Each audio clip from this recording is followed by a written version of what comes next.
Nigerian college student. She was in a group text with some of her classmates from college. They were supposed to be talking about a project that they were working on. Somehow there was a disagreement within the group text that ultimately led to her getting killed, specifically stoned. And then they burned her. And they also recorded everything with their phone. No mask, just straight savage.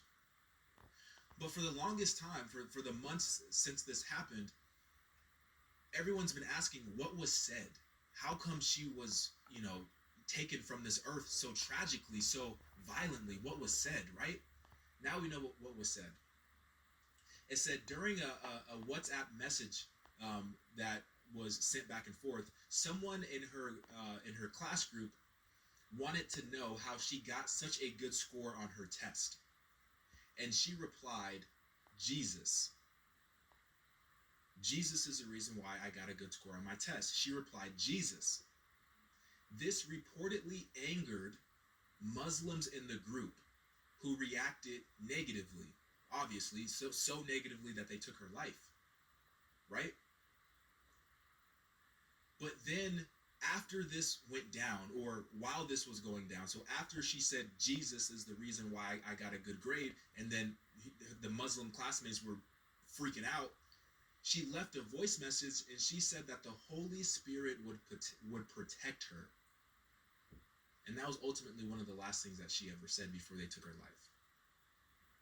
Now, in order to understand how this could even happen, you got to understand a couple things about specifically the location within Nigeria that she lives in. Because in that specific location, they have what's called Sharia law. And this is Islam's legal system. In Arabic, Sharia literally means the clear, well-trodden path to water. Sharia acts as a code. Hold on, let me move this so you can see it. Sharia acts as a code for living that all Muslims must adhere to, including prayer, fasting, and donations to the poor. It aims to help Muslims understand how they should lead every aspect of their lives according to God's wishes.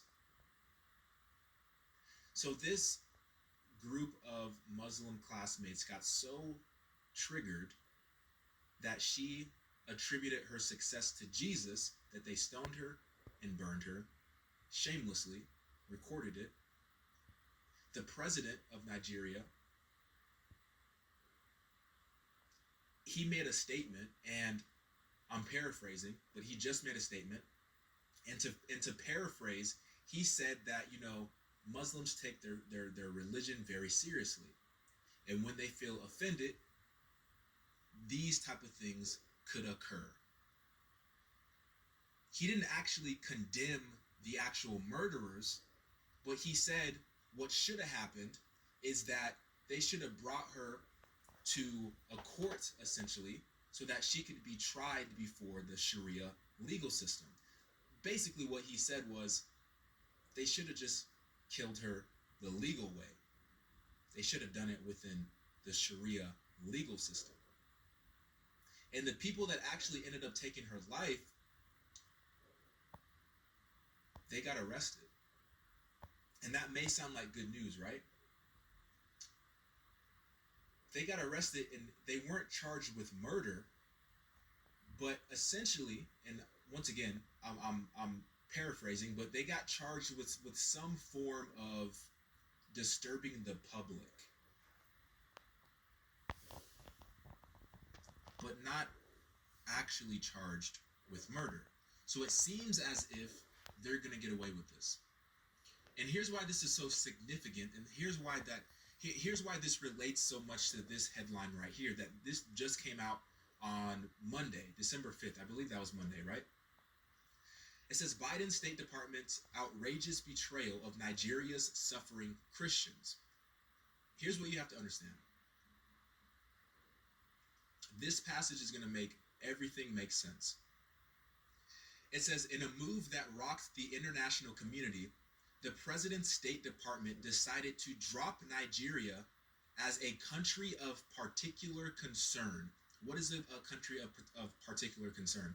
America has an entire program designed specifically to protect individuals in other countries that are facing religious persecution, and they call it countries of particular concern. It's a designation, but essentially it's a list.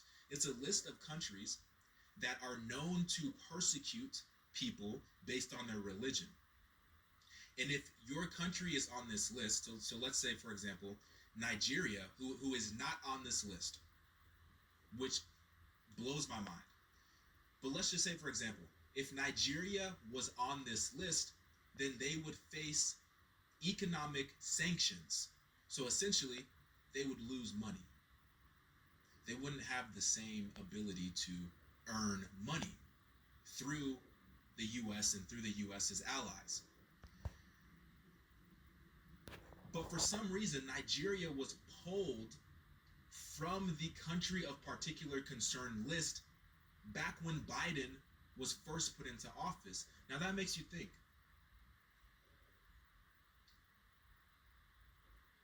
And here's what you have to understand. Nigeria is where more Christians are killed than anywhere else on the face of the planet. So let me just break this down for you. You have America, who has a program in